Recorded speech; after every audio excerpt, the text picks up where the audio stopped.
Hey there, welcome to Life Noggin. We live in a part of the solar system called the Goldilocks zone, where it's not too hot that all the water evaporates away, but it's also not too cold where it freezes instead. And unless you're an astronaut, the big spherical rock will be your home for life. But what if that home suddenly changed? What if in a split second the Earth doubled in size?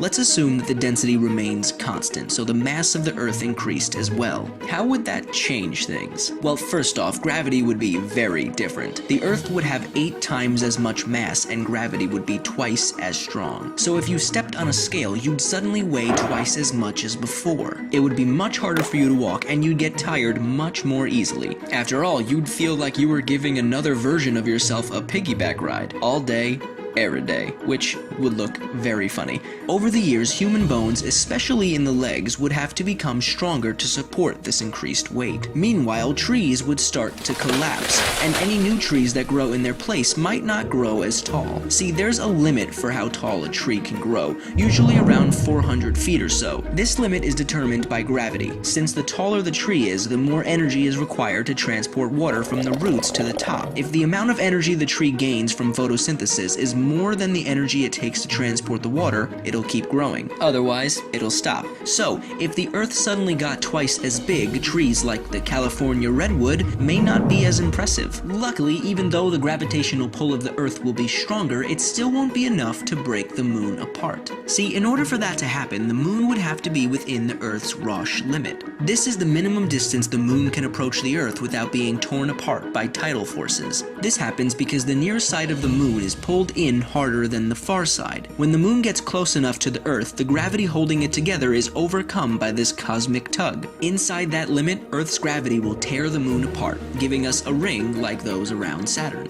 Oh, and the more Earth there is, the more it will heat up. See, if there are more unstable elements in the crust and interior, more heat will reach the surface and there may be much more volcanic activity. And I don't know about you, but I'd rather not live in a world where there's a constant threat of an exploding volcano. Oh wait, are we already living in that? I'm looking at you, Yellowstone. Anyway, if you could live anywhere in the universe, no limitations, where would it be and why? If I could, I'd totally live in Jupiter's Great Red Spot. It'd be pretty dangerous, but I'm an animation. I can totally handle it. Make sure you come back every Monday for a brand new video. As always, I'm Blocko. This has been Life Noggin. Don't forget to keep on thinking.